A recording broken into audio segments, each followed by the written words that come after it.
तलाश पुलिस कर रही है। कोसली के भाकली गांव में फौजी के पिता की हत्या में।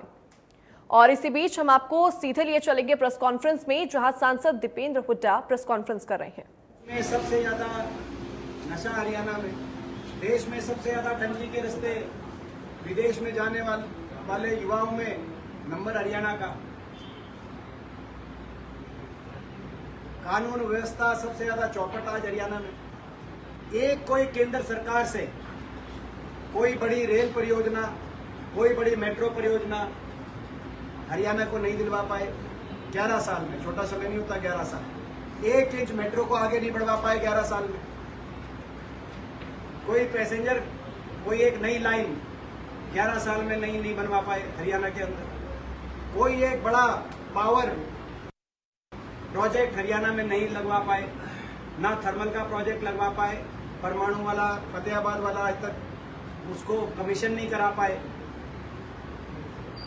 ना कोई एक बहुत बड़ी नई केंद्र सरकार के माध्यम से कोई शिक्षा का कोई बड़ा कोई संस्थान या यूनिवर्सिटी हरियाणा के अंदर ये स्थापित करा पाए। तो 11 साल, बल्कि हरियाणा में जो प्रोजेक्ट हमारे समय मंजूर हुए थे, इन 11 साल में वो प्रोजेक्ट एक एक करके हरियाणा से बाहर चले गए। एयरपोर्ट जब ये मंजूर हुए थे हिसार, करनाल और महम के अंदर, महम जो जहां पे 3 जिलों के सेंटर में इंटरनेशनल कार्गो एयरपोर्ट महम में, करनाल के एयरपोर्ट का अभी तक जिक्र नहीं, हिसार में एयरपोर्ट पूरा कराया नहीं, और महम का इंटरनेशनल जो एयरपोर्ट है वो जेवर में।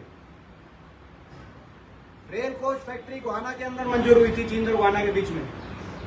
वो रेल कोच फैक्ट्री चली गई बनारस में।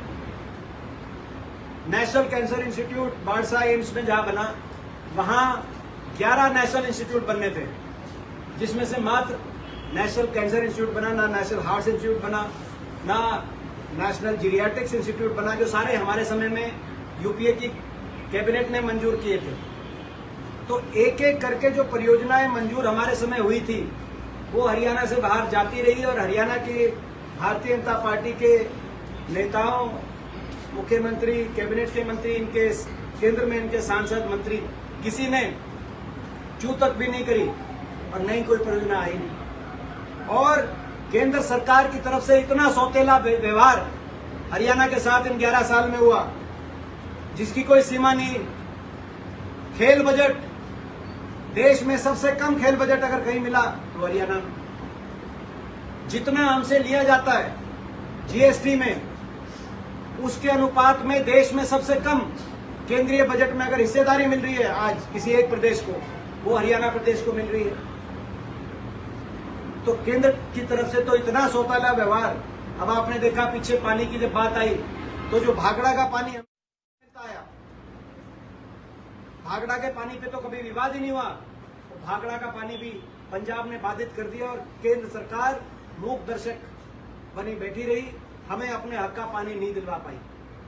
तो हरियाणा के केवल नौजवानों से उसकी रोजगार का हक जो एचपीएससी में मारा जा रहा है, ज्यादातर नौजवान बाहर के लग रहे हैं। इन 11 साल में मुख्यमंत्री जवाब दें, एचपीएससी के माध्यम से लगने वाले क्लास 1, क्लास 2 में 75-80% हरियाणा के बाहर के नौजवान क्यों है? हरियाणा का नौजवान कहां जाएगा? कोई दूसरी प्रदेश लगा रहा है हरियाणा के नौजवान, तो वहां हरियाणा के नौजवान का हक मारा गया। केवल वहीं तक ही नहीं, हरियाणा प्रदेश का हक पे चौतरफा वार करने वाली ये डबल इंजन सरकार है।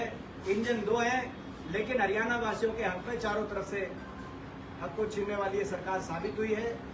तो ये इनका रिपोर्ट कार्ड है। आपका धन्यवाद, आपने हमारी बात सुनी। हमारे जो मेन विषय था उसको अच्छे से उठाना, एचपीएससी वाले को, जो हमने आपसे आग्रह किया। और दूसरा हमारा मेन विषय जो हिसार एयरपोर्ट का 8वीं बार ने तो कह दिया, और डीजीसीए ने लाइसेंस कैंसिल करने की धमकी भी दी। मगर मैं डीजीसीए वालों को कहना चाहता हूँ, ये लाइसेंस कैंसिल करने की धमकी से मानने वाले नहीं है। क्योंकि ये मानने वाले इसलिए नहीं है क्योंकि इन्होंने लाइसेंस दिलाया ही नहीं। लाइसेंस यूपीए के में, यूपीए सरकार के समय, हुड्डा सरकार के समय मिला था।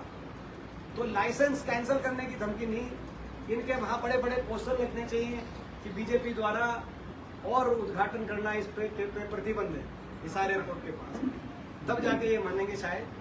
तो हमारा आपका धन्यवाद, आगे थैंक यू।